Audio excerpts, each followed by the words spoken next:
नमोस्तु नमोस्तु। नमो अरिहंताणं, नमो सिद्धाणं, नमो आयर्याणं, नमो उवज्जायाणं, नमो लोये सव्यसा। वंदितु सव्यसिद्धे ध्रुवमचलमं गदिं पते। नमः समय साराय स्वानुभूत्या चक चेत स्वभावाय भावाय सर्वभावांतरचिते। जिन स्वानुभूति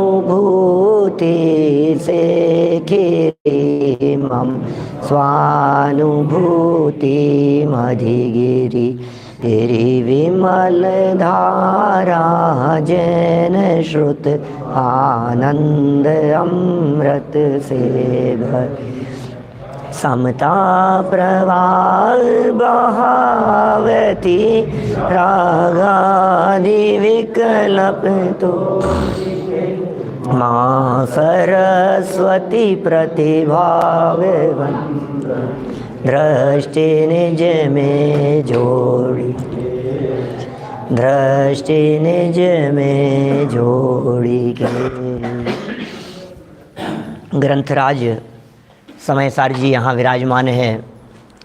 श्रीमद् भगवत कुंद कुंदाचार्य देव प्रणीत यह परम उपकारी अनुपम रचना और इस सुंदर महान रचना की उपयोगिता वे ही जानते हैं जो इस तत्व का अनुभव करते हैं। ये समयसार क्या है और इस समयसार की बातें कैसी है, ये ज्ञानी धर्मात्मा ही समझ सकते हैं, अज्ञानियों के समझ में नहीं आ सकती। निज तत्व को पाकर भविक जिसकी उतारें आरती, ये वो है जनवाणी। भव्य जीव जिस जनवाणी माँ की आरती उतारते हैं वो निज तत्व को पाकर उतारते हैं। निज तत्व मिला नहीं हो और कहें जनवाणी की महिमा बहुत है मन में, वो आ ही नहीं सकती महिमा। वो अनुभवियों को जो महिमा आती है ना, वेद विज्ञानियों को जो महिमा आती है, मोक्ष मार्गियों को जो उसकी फीलिंग होती है, वो फीलिंग अज्ञानी को हो ही नहीं सकती। ये सब बातें यहाँ बतलाई जा रही थी। पिछला जो प्रकरण कल तक अपना चला है उसमें यही बतलाया गया कि ज्ञानी के सब भाव ज्ञानमय होते हैं और अज्ञानी के सभी भाव अज्ञानमय होते हैं। बात तो सरल है, लेकिन अब प्रश्न चित्त में ये उठता है। श्रेयाल जी साहब, छोटा सा प्रश्न यदि ये करें आपसे कि बताइए, रागादि भाव ज्ञान भाव हैं या अज्ञान भाव हैं? क्या कहना है? अज्ञान भाव है। विषय कषाय आदि के भाव ये अज्ञान भाव हैं या ज्ञान भाव हैं? अज्ञान भाव है। अब ज्ञानी जीव के भी विषय कषाय आदि भाव होते हैं ना, ज्ञानी जीव के भी रागादि भाव होते हैं।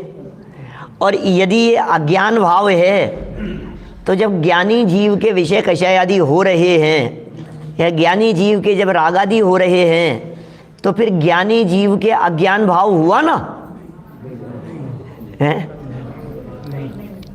बात ख्याल में आई क्या? क्या कह रहे हैं? ज्ञानी और अज्ञानी दोनों ही के जीवन में रागादि हो रहे हैं। ज्ञानी और अज्ञानी दोनों ही के जीवन में विषय कषाय आदि परिणाम हो रहे हैं। अभी ज्ञानी और अज्ञानी ये दो भेद खड़े कर दिए तो आपका दिमाग थोड़ा सा चलने लगा। जब ज्ञानी और अज्ञानी भेद किए बिना विषय कषाय और रागादि की चर्चा की जाए, कषाय भावों की चर्चा की जाए, तो तुरंत दिमाग में ये तो अज्ञान भाव है, ये तो अज्ञान भाव है। लेकिन राग का सद्भाव तो 10वें गुणस्थान के अंत तक है। राग का उदय 10वें गुणस्थान तक राग है ना, कषाय है ना, वो 10वें गुणस्थान के अंत तक है। लोभ है वहाँ 10वें गुणस्थान में, सूक्ष्म लोभ, और लोभ राग रूप है। क्रोध और मान ये दो कषायें तो द्वेष रूप है। मायाचार और लोभ ये राग रूप हैं। 10वें गुणस्थान में सूक्ष्म लोभ है, माने 10वें गुणस्थान में राग है। अब राग है और राग उन मुनिराज के जीवन में हो रहा है, नीचे नीचे उतरते जाएंगे तो उस राग की तीव्रता भी दिखाई देगी। 10वें से नीचे उतरो तो 5वें गुणस्थान में, और नीचे उतरो तो 4थे गुणस्थान में कैसा राग दिखता है। विषय कषाय का भोगने वाला दौड़ रहा है, युद्ध क्षेत्र में जा रहा है, लड़ रहा है, ये सब राग और द्वेष ये सब उसके पाए जा रहे हैं। तो अब ये सब इतने राग द्वेष होते हुए क्या ये अज्ञान नहीं है? तो क्या जवाब होगा? आपने तो कह दिया कि नहीं है, कि इसलिए नहीं है क्योंकि ये जो राग भाव हो रहा है, ये राग भाव होते हुए भी इस राग के प्रति ज्ञानी की एकत्व ममत्व बुद्धि नहीं है, कर्तृत्व भोक्तृत्व बुद्धि नहीं है। तो ज्ञानी राग के काल में भी राग क्रिया को करने वाला नहीं, राग को जानने वाला है। क्या राग का कर्ता तो है लेकिन राग को करता नहीं है। क्या क्या कहा? राग का कर्ता तो है शुद्धात्म जी, राग का कर्ता है लेकिन करता नहीं है। एक कर्ता में रे ऊपर है और एक में करता, करता। क्या माने जो कर्ता कर्म वाला है ना, षट कारकों वाला, उस रूप से परिणमित होता तो है वो, क्या इसलिए वो करता है, लेकिन कर नहीं रहा है, वो उसको करना नहीं चाहता है, इसलिए वो उसका कर्ता नहीं है। राग भाव का कर्ता नहीं है और भोक्ता भी नहीं है। लेकिन यह परिणमति सकर्ता वाला जब फॉर्मूला लगेगा कर्तापन के संबंध में, तो वो राग का कर्ता वही कहा जाएगा। और जनागम में अनेक स्थानों पर ज्ञानी जीव को भी राग का कर्ता कहा गया है। शुद्ध निश्चय ने से भी कहा है, आत्मा को राग का कर्ता कहा है प्रवचन सार में। मतलब स्पष्ट रीति से ऐसा कह दिया कि आत्मा राग का शुद्ध निश्चय से करता है। गजब हो गई भाई साहब। अशुद्ध निश्चय से करता कहो तब तक तो हमें कोई दिक्कत नहीं है कि ज्ञानी आत्मा राग का कर्ता शुद्ध निश्चय से, और शुद्ध निश्चय से राग का कर्ता कर्म है, पुद्गल है। ये शुद्ध शुद्ध निश्चय का सामान्य कथन है, लेकिन प्रवचन सार में शुद्ध निश्चय से करता है। देखिए, करता हुआ दिखाई देने पर भी वास्तव में कर्तापन की बुद्धि या जब तक नहीं हो, जब तक कर्तापन की बुद्धि नहीं हो, कर्तृत्व भोक्तृत्व का परिणाम जब तक नहीं हो, तब तक उस क्रिया को करने वाला कहते ही नहीं है। माने हमने वो काम किया, ये बात तब कहलाएगी जब हम उस क्रिया के साथ में हमारा योग उपयोग, हमारा चित्त सब कुछ उसके साथ में जुड़ा हुआ हो, अभिप्राय जब बैठा हुआ हो, तो हम कहेंगे कि इसने किया, हमने किया। नहीं तो हमने किया ही नहीं। मैं आपसे पूछता हूं, आपने भोजन किया, ठीक है, फिर पचाया कि नहीं, कि पच गया?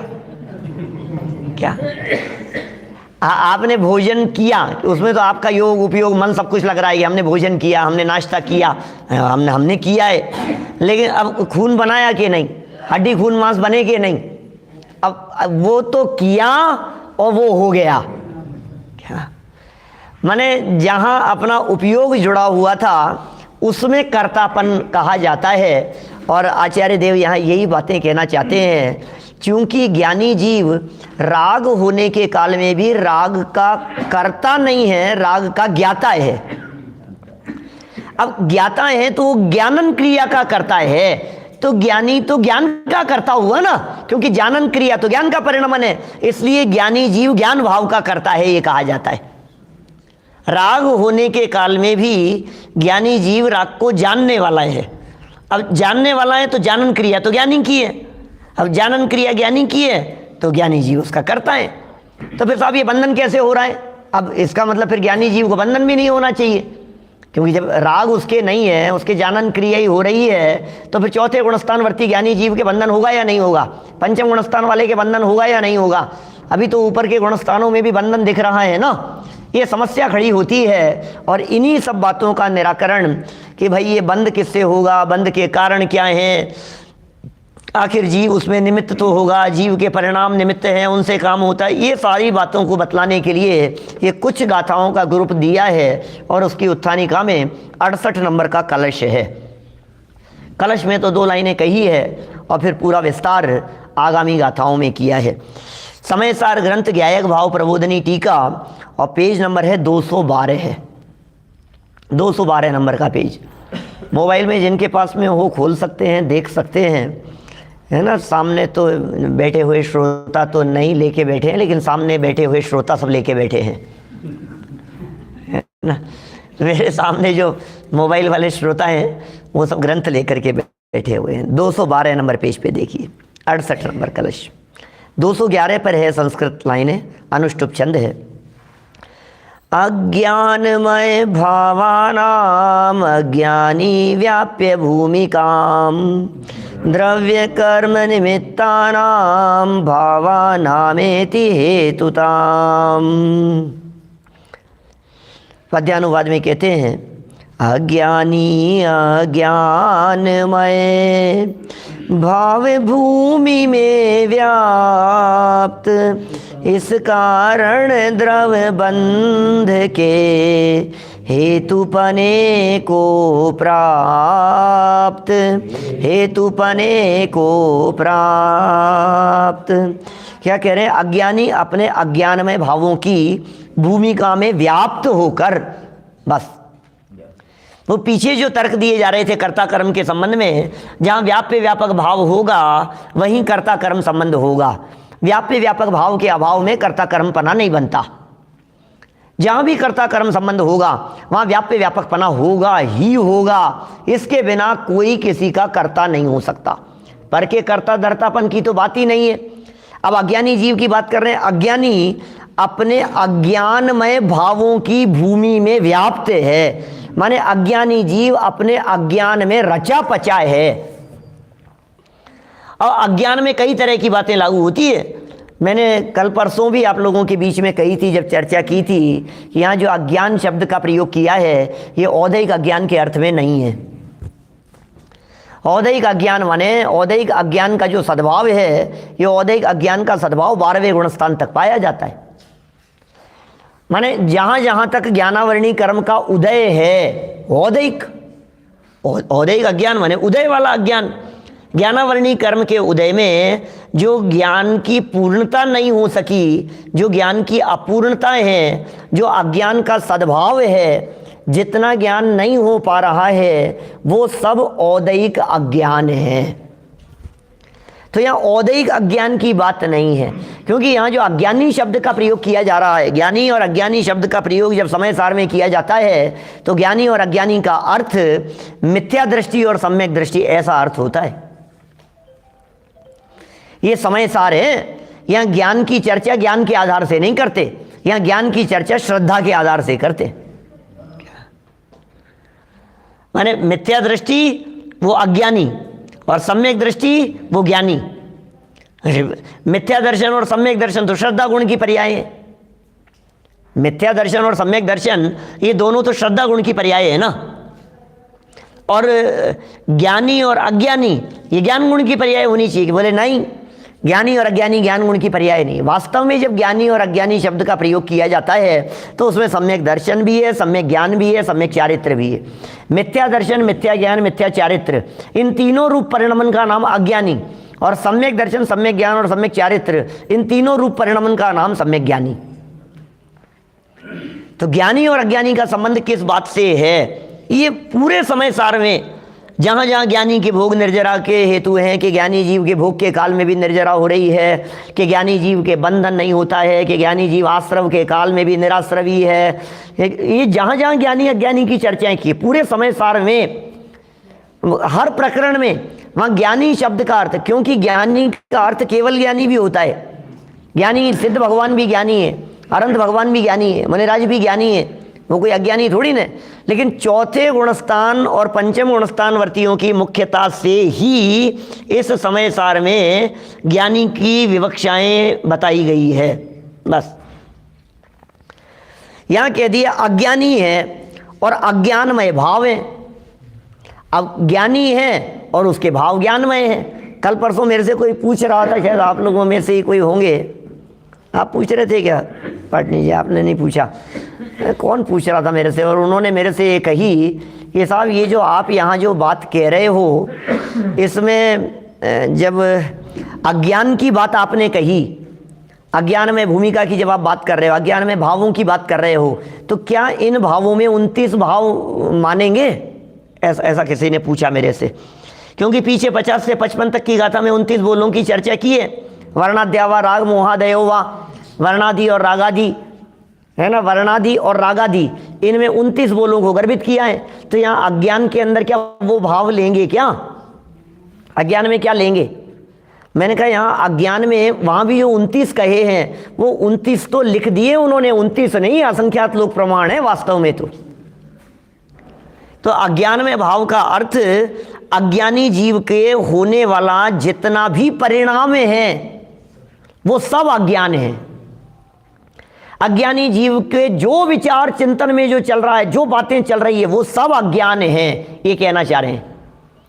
अज्ञानी जीव को भोजन करने का परिणाम, वो सब भाव, अज्ञान भाव का अर्थ भोजन करने का भाव, स्वाध्याय करने का भाव, पढ़ने का भाव, पढ़ाने का भाव, पूजन करने का भाव, मंदिर बनाने का भाव, प्रतिष्ठा कराने का भाव, विधान कराने का भाव, आयोजन करने का भाव, सब भाव। या भाव शब्द का अर्थ 29 बोलों के अंदर, 29 भावों के अंदर नहीं सिमट करके रह जाए अपना उपयोग।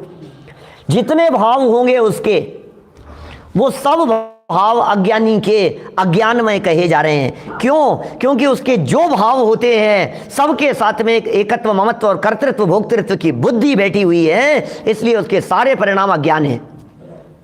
सारे परिणाम सब अज्ञान अज्ञान अज्ञान अज्ञान अज्ञान। अज्ञान अंधेरे छयो अति भारी। क्या उस अज्ञानी जीव के खा रहा है तो वैसे खा रहा है जैसे खाया नहीं जिंदगी में कभी। क्या ऐसा ही है उसके साथ में, इतना जुड़ान है उस चीज के प्रति। जिन क्रियाओं को में वो अच्छा समझता है उनके साथ में तो तन्मयता है ही, जिन्हें अच्छा नहीं मानता है उनके साथ में भी तन्मयता है। क्या ख्याल में आ रही है बात पाटनी जी? जिनको अच्छा मानता है ना उनके साथ में तो तन्मयता है, मेरा है मेरा है मेरा है। क्या? और जो अच्छा नहीं लग रहा है उनमें भी तन्मयता है। जैसे मैं कहता हूं कभी 4 गतियां हैं, 4 गतियों में से मनुष्य गति का जीव, तिर्यंच गति का जीव और देव गति का जीव, ये मरना नहीं चाहता। ठीक है ना? क्यों नहीं मरना चाहता? शरीर में तन्मयता है, अपनापन है, शरीर छूट नहीं जाए, शरीर छूट नहीं जाए, शरीर छूट नहीं जाए। तो क्या चाह रहा है? शरीर के प्रति अपनापन है ना, उसमें शरीर के प्रति तन्मयता है, इसलिए मरना नहीं चाहता।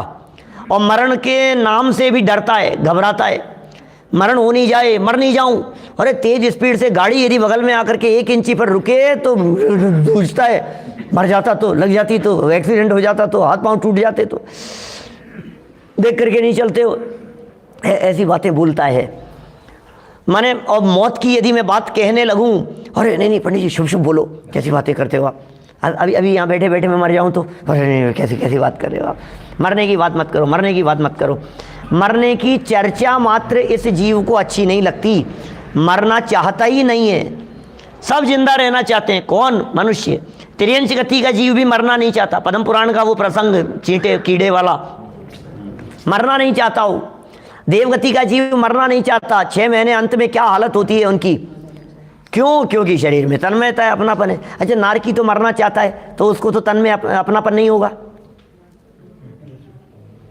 नारकी को प्रतिक्षण ये अनुभूति हो रही है, हे बाबा मर क्यों नहीं जाऊं मैं, मर जाऊं मैं, इसने मेरे टुकड़े टुकड़े कर दिए, अब दोबारा नहीं जुड़े क्या मैं मर जाऊं। तो उसको शरीर के प्रति अपनापन है या नहीं है, उसको देह के प्रति तन्मयता है या नहीं है नारकी को। सुनो भाई, जो मरना नहीं चाहते थे वो क्यों नहीं चाहते थे कि ये शरीर मेरा है छूट नहीं जाए। जो मरना चाहता है वो क्यों चाह रहा है कि शरीर मेरा है और मैं इससे दुखी हूं, ये छूट जाए। मेरापन तो दोनों में है ना। क्या? यदि उस शरीर को वो अपना नहीं जाने तो छोड़ने की भावना क्यों भा रहा है? छूट जाए, छूट जाए। जिन परिस्थितियों को आप अनुकूल समझ रहे हैं, जिन्हें आप बनाए रखने की भावना भा रहे हैं, उनमें तो एकत्व ममत्व पना दौड़ता ही है। लेकिन जिन क्रियाओं को आप प्रतिकूल समझ करके छोड़ना चाहते हैं, उनमें भी तो आपकी एकत्व ममत्व बुद्धि की मेरे हैं। हाँ। चेहरे पे काला निशान हो गया, ये दूर हो जाए, ये दूर हो जाए, ये दूर हो जाए। क्यों? ये तो प्रतिकूलता दिख रही है ना कि नहीं, ये प्रतिकूलता मेरी है, इसलिए दूर करना चाहता हूं। दूसरे के चेहरे पर कालापन हो तो हमें क्या फर्क पड़ता है? क्या? और ये जो अभी कालेपन का सवाल है, ये विकृति है। ये उसे विकृति जान करके छोड़ना चाहता है, लेकिन विकृति को अपनी समझ रहा है। तो जहां जहां इसका अपनापन दौड़ता है, वो सब बातें अज्ञान भाव है। और अज्ञानी ऐसे अज्ञान भाव की भूमिका में व्याप्त है। ये कलश की पहली लाइन कह रही है, अज्ञानी अज्ञानमय भाव भूमि में व्याप्त, इस कारण द्रव बंध के हेतुपने को प्राप्त, हेतुपने को प्राप्त। सुनील जी सर्राफ साहब बोलो, क्या कह रहे हैं? बोलो। अज्ञानी अपने अज्ञानमय भावों की भूमिका में, कौन सी भूमि में खड़ा है? वो अज्ञान में भावों की भूमि में खड़ा हुआ है। उसमें व्याप्त होकर अपने अज्ञानमय भावों के कारण, अज्ञान में भाव कारण हैं, और इन भावों के कारण द्रव्य कर्म के बंधन के हेतुत्व को प्राप्त होता है। द्रव्य कर्म का बंधन होता है। अज्ञानी अज्ञान में भाव करता है, और अज्ञान में भाव द्रव्य कर्म के बंधन के हेतु होते हैं, और द्रव्य कर्म के बंधन का निमित्त बनता है। तात्पर्य यह है कि अज्ञानी के अज्ञान में भाव ही कर्म बंधन के निमित्त कारण रूप हैं, हेतु हैं। क्या माइक की जरूरत नहीं है यार? है क्या जरूरत? क्या? चलो देखो क्या कह रहे हैं। ठीक है। तात्पर्य यह है कि अज्ञानी के अज्ञान में भाव ही कर्म बंधन के निमित्त कारण रूप हेतु हैं। अज्ञानी के अज्ञान भाव जो हैं वही निमित्त कारण है। इसको टाइट करना भैया।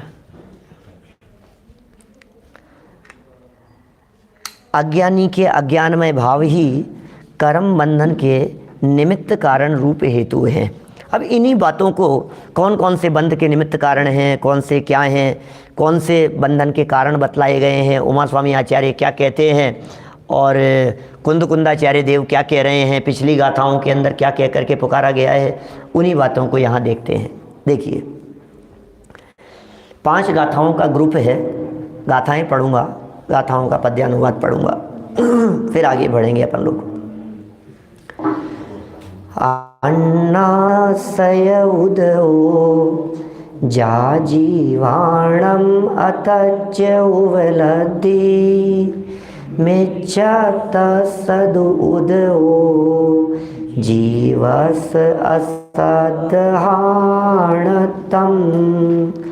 उदो असंजम सदो जम जीवाणम हवे अविरमणम जोधु खलु सोव ओगो जीवाणम शोकसा उदो तम जान जोग उदयम जो जीवाणम तुचिट्ठ उच्छाओ सोहणम सोहणवा कायव विरधि भावो वा हेदेषु हेदु भूदेषु कमय्य वग्नागदं जन्तु परिणमदे अठविहं नानावर्णादिभावेहिं तं खलु जीवने बद्धं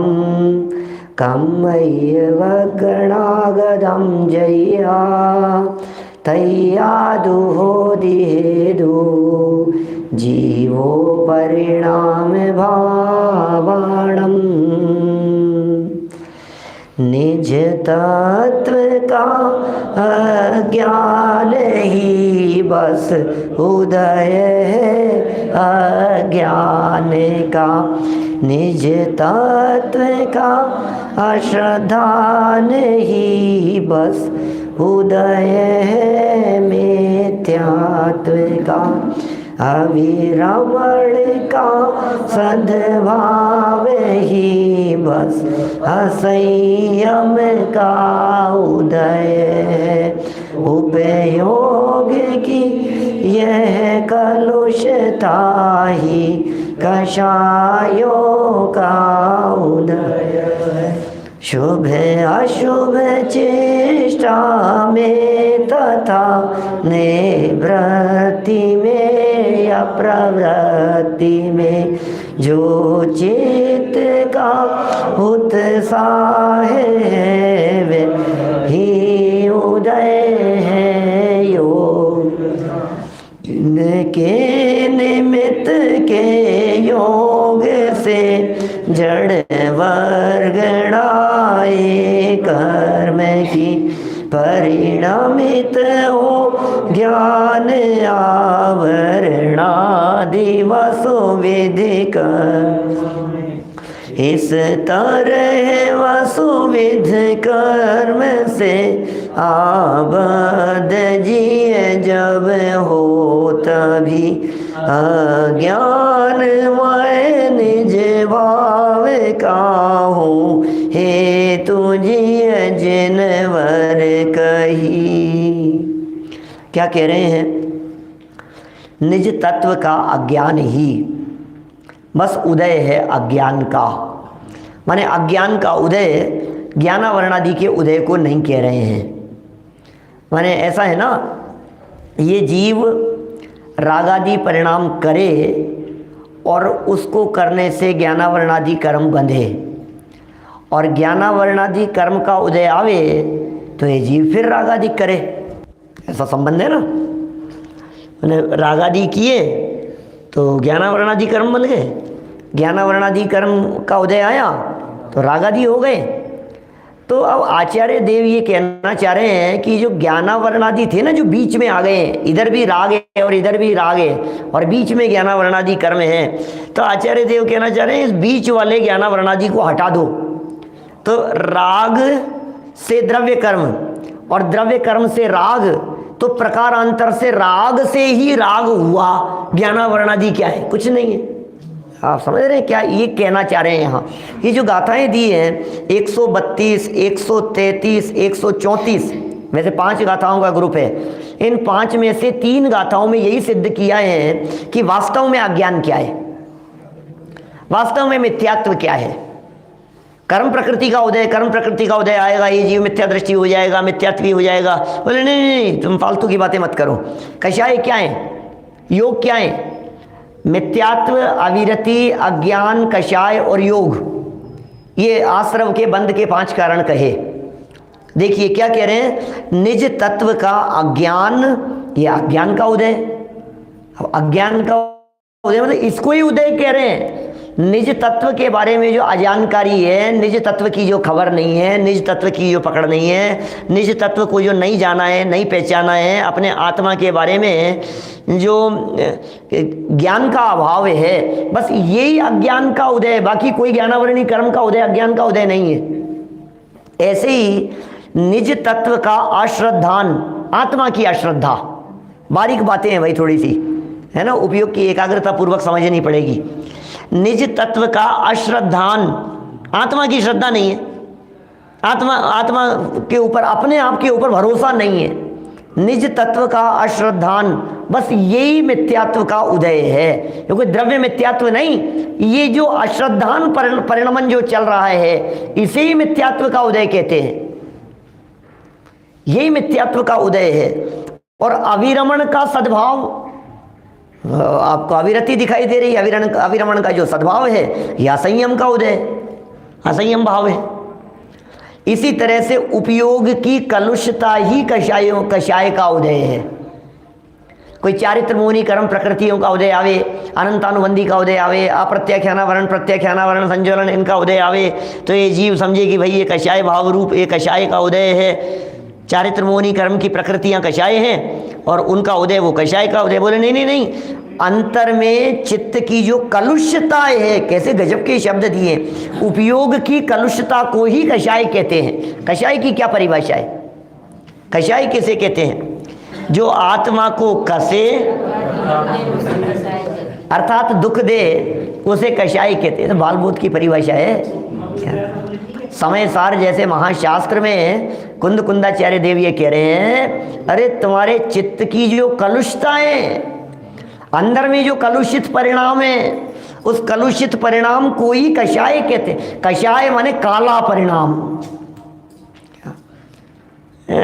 बुरी नजर वाले तेरा मुंह काला है। तो ये जो काला है, ये काला कैसा है? कोई अच्छा गोरे लोग हों, अमेरिका वाले, लंदन वाले, ऐसे बिल्कुल गोरे हों वो, तो अब उनकी खोटी नज़र हो तो वो काला है कि नहीं उनका मुंह है? तो काले मुंह वालों का ही परिणाम खोटा होता होगा। मन काला है, मन के कालेपन की चर्चा है। उपयोग की है कलुषता ही कषायों का उदय है। और शुभ अशुभ चेष्टा में, चेष्टा शुभ अशुभ ये तो चेष्टा में, या फिर निर्वृत्ति में या प्रवृत्ति में, शुभ अशुभ चेष्टाओं की प्रवृत्ति हो या निर्वृत्ति हो, साहब हमने पूजन की और हमने भोजन आदि छोड़ा, तो भोजन आदि छोड़ा ये निर्वृत्ति हो गई, और पूजन की ये प्रवृत्ति हो गई। भोजन छोड़ा ये निर्वृत्ति और पूजन की ये प्रवृत्ति। तो निर्वृत्ति और प्रवृत्ति, बोले ये तो योग है ना? बोले नहीं नहीं नहीं, ये योग नहीं है, ये प्रवृत्ति और निर्वृत्ति योग नहीं है। इस प्रवृत्ति और निर्वृत्ति में जो चित्त का उत्साह है वो ही योग का उदय है। पांचों को अंतर में घटित कर दिया, अंदर में ही है।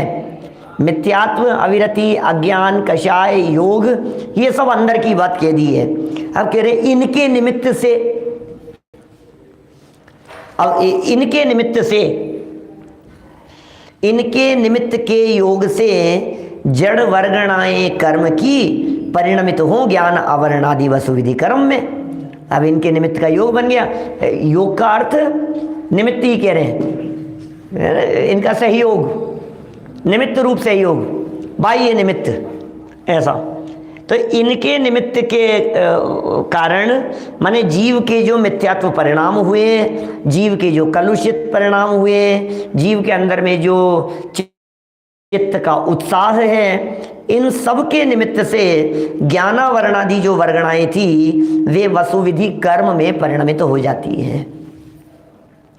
जीव का परिणाम निमित्त है और ज्ञानावरणादि कर्म रूप से वे कर्माण वर्गणाएं परिणमित हो जाती है। ऐसा ही सहज निमित्त नैमित्तिक संबंध है। इस तरह वसुविधि कर्म से, इस तरह 8 प्रकार के कर्म से आबद्ध जीव जब हो तभी अज्ञान में निज भाव का हो हेतु, तब वो अज्ञान में अपने भावों का हेतु बनता है। ऐसा जिनेंद्र भगवान कह रहे हैं। देखिए गाथाओं को जब हम ऊपर ऊपर से पढ़ते हैं तो हमें कुछ समझ में नहीं आता। 5 बातें कही इन्होंने और 5 बातें अपन ने पढ़ ली, लेकिन थोड़ा गहराई से सोचना भी, मैं दिखाता हूँ तो दिखेगा आप लोगों को। यहाँ 5 जो कारण बतलाए हैं बंद के, भले ही उन्हें अंतरंग से घटित किया हो, लेकिन 5 हेतु जो बतलाए अभिनंदन जी भाई साहब, उनमें मिथ्यात्व, अविरति, प्रमाद नहीं लिया, प्रमाद की जगह अज्ञान लिया, एक कषाय और योग, मैं 5 कारण बतलाए। उमा स्वामी आचार्य ने तत्वार सूत्र में जो बंद के 5 कारण बतलाए हैं, उनमें मिथ्यात्व, अविरति, प्रमाद, कषाय और योग, वो 5 कारण बतलाए बंद के 5 कारण। अब वहाँ उमा स्वामी आचार्य अज्ञान लिख रहे हैं और यहाँ आचार्य कुंद स्वामी वहाँ लिख रहे हैं प्रमाद। उमा स्वामी आचार्य मिथ्यात्व, अविरति, प्रमाद लिख रहे हैं, कषाय और योग। उनके द्वारा कहे गए 5 और इनके द्वारा कहे गए 5, मिथ्यात्व, अविरति, अज्ञान, कषाय योग, यहाँ अज्ञान शब्द का प्रयोग है और यहाँ प्रमाद शब्द का प्रयोग है। ठीक है, अब ये बाकी 4 तो एक जैसे हैं, तो बोले ये फर्क क्यों है? आखिर उमा स्वामी आचार्य तो कुंदकुंदाचार्य देव के ही शिष्य थे ना, और प्रमुख शिष्य थे। ये बात उमा स्वामी आचार्य के साहित्य को देख करके पता लगती है, और विशेष रीति से तत्वार्थ सूत्र के 5वें अध्याय के आधार पर ये कहा जाता है कि ये कुंदकुंदाचार्य देव के पट्टे शिष्य थे।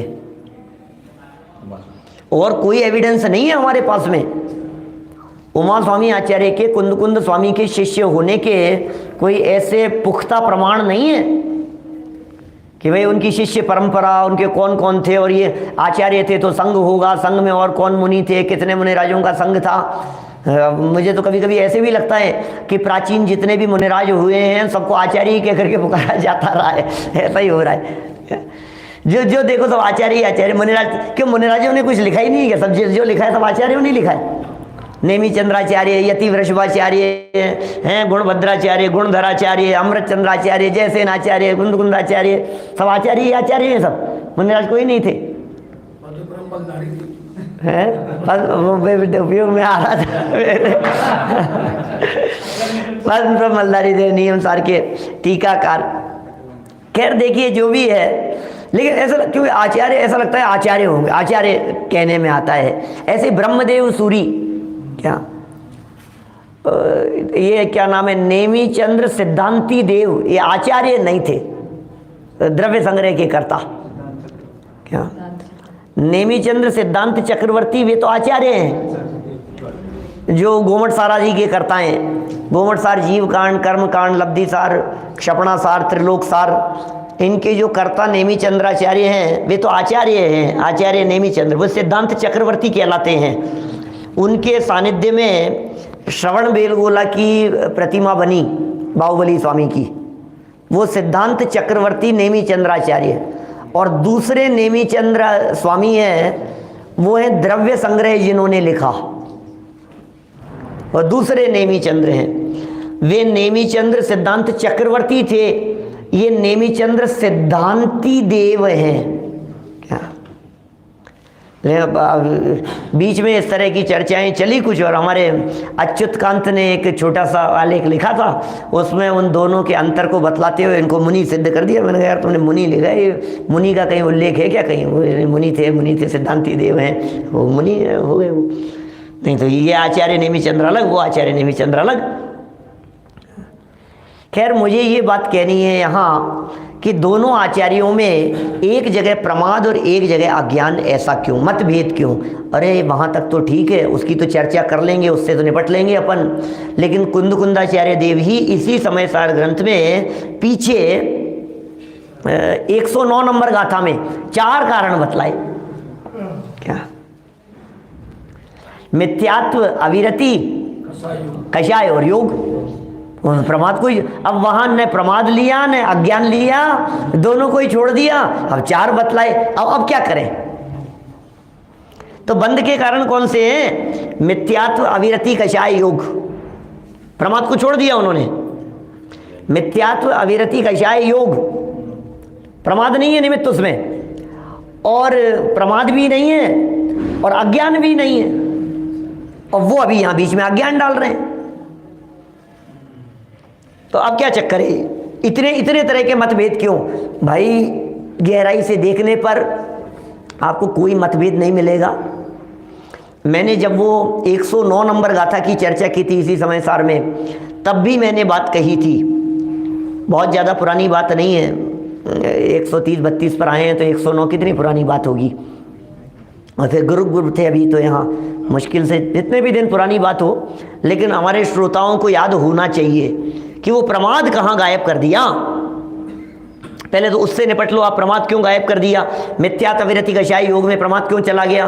बोले ये जो प्रमाद था ना, जो बीच में था, ये प्रमाद इधर और इधर दोनों तरफ खिसक गया। प्रमाद जैसे 5 कुर्सियां, 5 लोगों के बैठने की जगह थी, तो 5 लोगों के बैठने की जगह थी, तो बीच में जो प्रमाद था, एक पर मिथ्यात्व बैठा था, एक पे अविरति, एक पे प्रमाद, एक पे कषाय और एक पे योग, ये सब बैठे हुए थे पांचों जगह पर। अब जो बीच वाला जो था ना प्रमाद, ये उठ करके बाहर गया, तो ये जो दोनों थे इन दोनों ने फैल करके उसकी जगह को कवर कर लिया। बगल वाले थोड़े से आराम से बैठ गए हैं, थोड़ा वो उधर खिसक गया, थोड़ा वो उधर खिसक गया। यदि मान लो प्रमाद आ जाएगा तो ये इधर इधर खिसक जाएंगे, और प्रमाद चला गया तो ये दोनों नजदीक आ जाएंगे। तो जो प्रमाद है, ये प्रमाद अविरति में और कषाय में गर्भित हो जाता है, क्योंकि प्रमाद के जो भेद हैं, ये प्रमाद के भेद या तो अविरति रूप हैं या कषाय रूप है। प्रमाद के भेदों को देखो, प्रमाद के कितने भेद हैं भाई अनेकांत? आकाश 15 भेद हैं? 15 भेद है ना, प्रमाद के 15 भेद मोटा मोटा। तो अभी प्रमाद के 15 भेद कौन कौन से हैं? बोलो भाई, प्रमाद के 15 भेद बतलाओ साहब। सब स्वाध्यायी लोग बैठे हैं, बोलो कांति जी साहब। क्या हैं? 5 इंद्रिय, 4 कषाय, 4 विकथा, निद्रा और स्नेह, बराबर। 5 इंद्रिय, 4 कषाय, 4 विकथा, 13 हो गए, निद्रा और स्नेह, ये 15 हो गए। अब इनको देखो, मिथ्यात्व, अविरति, कषाय और योग। मिथ्यात्व तो छोड़ दो, मिथ्यात्व में तो नहीं आएगा और योग में भी नहीं आएगा। अभी अविरति और कषाय, इन अविरति और कषाय में गर्भित करो इनको। तो कषाय तो क्या क्या थे? 5 इंद्रियां, तो इंद्रियां तो अविरति में जाएगा। अविरति, अविरति कौन सी है? अविरति की जब अपन चर्चा करते हैं ना असंयम की, तो इंद्रिय असंयम, प्राणी असंयम, तो इंद्रिय तो अविरति है ही, इंद्रिय विषय अविरति है। तो अभी प्रमाद के भेद देख रहे हैं, अविरति के अंदर कौन से आ रहे हैं और कषाय में कौन से आ रहे हैं। तो 5 इंद्रिय अविरति में चले गए, इसके बाद 4 कषाय, 4 कषाय तो कषाय में चले जाएगा। अच्छा, 5 इंद्रिय हो गए, 4 कषाय, 4 विकथाएं। 4 विकथाएं क्या है? कषाय में शामिल कर लो। खोटी चर्चा कर रहे हो जबरदस्ती, आप खामखा की विकथा के अंदर समय बिता रहे हो। कषाय ही स्त्री कथा, राज कथा कषाय के परिणाम है, राग के परिणाम है, भोग के परिणाम है, राजनीति की बातें, चर्चाएं सब कषाय के भाव है। जब बैठ करके चर्चाएं कर रहे होते हैं कि राष्ट्रपति कौन बनेगा, ये सरकार किसकी आएगी, इसकी या उसकी, तो कभी कभी कोई स्वाध्याय आत्मार्थ ये भी कह सकता है, बैठे ठाले काहे को कषाय करते हो यार, आप अपने को क्या लेना देना, कोई भी बने कोई भी क्या करे। तो कषाय में शामिल कर लेंगे ना उसको। क्यों राग द्वेष कर रहे हो? अपना क्या बिगड़ रहा है, वो कौन सा निहाल कर देगा उससे क्या होने वाला है। तो उनको कषाय में शामिल कर लो। तो 5 इंद्रिय, 4 कषाय, 4 विकथा, निद्रा प्रमाद में चली जाएगी, और स्नेह रागात्मक होने से आप उसको कषाय में ले सकते हो। तो प्रमाद के जो 15 भेद थे ये अविरति और कषाय में गर्भित हो गए। इसलिए 109 नंबर गाथा में पीछे कुंदाचार्य देव ने प्रमाद का उल्लेख नहीं किया। ठीक हो गई बात, प्रमाद का उल्लेख नहीं है। अब उमा स्वामी आचार्य देव ने क्यों किया कि विस्तार कर दिया तो दे दिया, उसमें क्या फर्क पड़ गया। अलग से गिना दिया तो प्रमाद कह दिया कि कोई बात नहीं। ये भी जब अलग से 5 गिना रहे थे, उनने भी 5 कहे और इनने भी 5 कहे, तो यहाँ अज्ञान को क्यों ले आए बीच में भाई? या तो 4 ही रहने देते, क्या फर्क पड़ रहा था? या अज्ञान क्यों ले आए? बोले तो इसका मतलब या तो ऐसा मान लिया जाए कि अज्ञान माने प्रमाद होता है भाई। मिथ्यात्व का अर्थ मिथ्यात्व, अविरति माने अविरति, कषाय माने कषाय, योग माने योग। अब क्या बच गए? ये दोनों अलग अलग दिखाई दे रहे हैं। एक प्रमाद दिख रहा है, एक अज्ञान दिख रहा है। तो प्रमाद माने अज्ञान समझ लो। और ऐसा भी लग सकता है हमारे को कि प्रमाद माने अज्ञान, कि हाँ प्रमादी है जी, इसको काय का क्या ज्ञान करेगा, सो रहे हैं, जो सो रहे हैं वो ज्ञान नहीं हो रहा है उनको, तो प्रमाद माने अज्ञान हो जाएगा। बोले नहीं, ऐसा नहीं है। लेकिन यहाँ प्रमाद माने अज्ञान नहीं है। तो फिर क्या अर्थ है? ये प्रमाद माने अज्ञान नहीं करके प्रमाद में ये सभी कारण, अज्ञान में ये सभी कारण गर्भित किए जाते हैं। मिथ्यात्व, अविरति, प्रमाद, कषाय योग सबके सम्मिलित करके एक नाम है अज्ञान। मैं जब अभी प्रवचन शुरू हुआ था तो मैंने आपसे चर्चा की थी इस समय सार में ज्ञान भाव और अज्ञान भाव शब्द का प्रयोग किसके अर्थ में किया जाता है? मिथ्यात्व सहित एकत्व, ममत्व, कर्तृत्व, भोक्तृत्व, बुद्धि, मिथ्या दृष्टि जीव के मिथ्यात्व, अविरति, प्रमाद, कषाय योग सब, यदि ये सब मिथ्या दृष्टि जीव के हैं तो सबका नाम अज्ञान है, और ये सब सम्यक दृष्टि जीव के हो तो उसका नाम ज्ञान है। लेकिन ये सब सम्यक दृष्टि जीव के हो ही नहीं सकते क्योंकि सम्यक दृष्टि जीव के मिथ्यात्व तो है ही नहीं। क्या बात? अविरति हो सकती है कदाचित, अविरति होगी, प्रमाद होगा, कषाय होगा, योग होगा, क्या, लेकिन मिथ्यात्व नहीं है ना सम्यक दृष्टि ज्ञानी जीव के। इसलिए अज्ञान शब्द में इन पांचों को गर्भित करेंगे, और जब ज्ञानी की बात करेंगे तो इन पांचों ही नहीं है ऐसा मान लो, क्योंकि जो यथासंभव भूमिका अनुसार ज्ञानी जीव के जीवन में है उसके साथ में उसका एकत्व ममत्वपना नहीं दौड़ता है, इसलिए वो उसके है ही नहीं। क्या? अरे ऐसा तक हो जाता है भाई साहब, क्या बताऊं आपको, अपना ही बच्चा कोई गलत काम करे, मेरा बेटा ही नहीं है, इससे मेरा कोई संबंध ही नहीं है। क्या? मैंने एक बार पहले भी बताई थी घटना, हमारे परिवार के किसी की घटना है। हम कहीं घूमने गए हुए थे, कहीं शिमला विमला की कहीं की बात है, कुछ इस तरह की, बहुत काफ़ी सालों पहले की बात हो गई। तो सब परिवार वाले लोग थे सब, और किसी दुकान पर वहाँ अंदर गए तो 1.5 साल का बच्चा होगा, छोटा बच्चा। तो वो अंदर दुकान में बच्चों के साथ मतलब ऐसे ही उसने काफ़ी दुकान में इधर घेर दिया, उधर पटक दिया कुछ। तो उस बच्चे की जो मम्मी थी, क्या, वो तुरंत बोली ये किसका बच्चा है, ये इतना फैला रहा है। क्या ऐसा हो जाता है, माने वो उसके प्रति अपनापन जहाँ होगा वहाँ कर्तृत्व होगा, जहाँ अपनापन नहीं होगा वहाँ कर्तृत्व नहीं होगा। जहाँ खोटा काम होता है ये जीव उससे बचना चाहता है, उसका कर्तापन अपने माथे पर नहीं लेना चाहता है, उसके कर्तृत्व का वजन अपने माथे पर नहीं लेना चाहता है, ऐसा ये स्वरूप है। देखिए 5 गाथाएं अपन ने यहाँ पढ़ी है, समय तो हमारा लगभग हो गया है। मैं इसका अनुवाद एक बार यहाँ से नीचे से पढ़ देता हूँ 5 गाथाओं का, फिर हम चर्चा कल इसकी टीका के संबंध में चर्चा करेंगे। बहुत मार्मिक व्याख्या है, बहुत ही सुंदर प्रकरण है। आखिर बंध कैसे हो रहा है, क्योंकि राग ही राग का बंधन कर रहा है।